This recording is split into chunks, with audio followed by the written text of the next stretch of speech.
It started as a throwaway comment, meant only as a playful tease. No hidden agenda, no anger, just a moment of lightheartedness, maybe even a touch of mischief. But those careless words, barely a sentence, shattered everything. My marriage, my sense of safety, the home I had built. It all crumbled in an instant. It was a cool Friday evening when it happened. My best friend, Emily, had recently endured a painful breakup and was desperate to escape the walls of her apartment. She quickly organized a spontaneous girls' night, dinner at a cozy little bistro, cocktails at a lively bar, and maybe some dancing to shake off the sorrow. The night promised laughter disguised as therapy, a temporary reprieve from life's weight. I hadn't treated myself to an evening like that in over a year. As I stepped out, ready for the night, Nathan lounged on the living room sofa, scrolling on his phone. I had gone out of my way. Black skinny jeans, heels I hadn't worn in months, a swipe of red lipstick that made me feel alive again, just enough to reconnect with a version of myself I had lost. He glanced up, arching an eyebrow. "Look at you all dressed up," he said lightly. "Anyone special tonight?"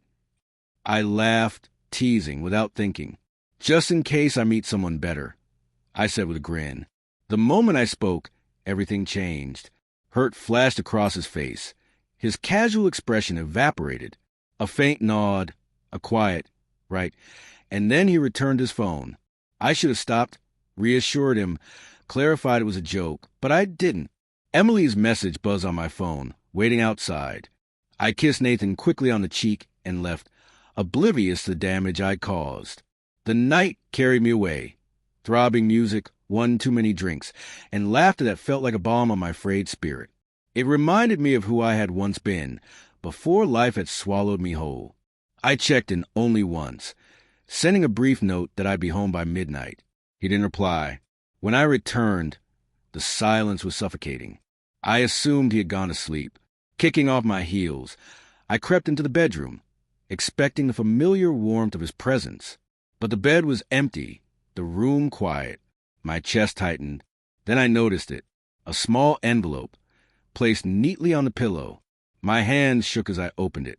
Inside was a note, written in Nathan's unmistakable handwriting, sharp, decisive, final.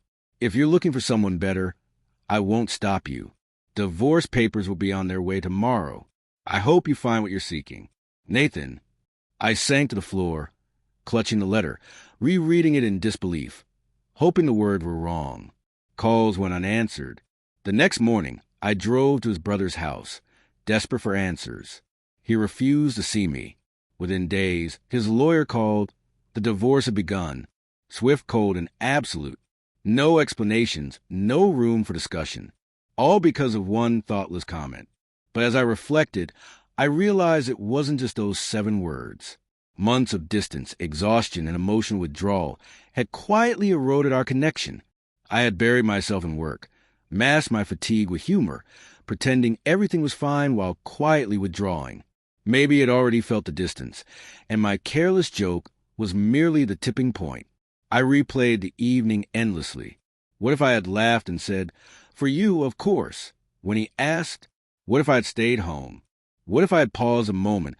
I saw that flicker of hurt in his eyes. Life offers no do-overs, only the consequences of our choices. Mine came down to 7 words. Nearly a year has passed. I still glance at the driveway, half expecting to see him there. I wonder if he thinks of me, if he wakes up missing me the way I do him. I never sought someone else. I never wanted anyone but him. I wanted to feel noticed again, to be loved in the way he once looked at me, quietly, with that spark in his eyes. I've learned a harsh truth. Words don't need to be cruel to leave wounds.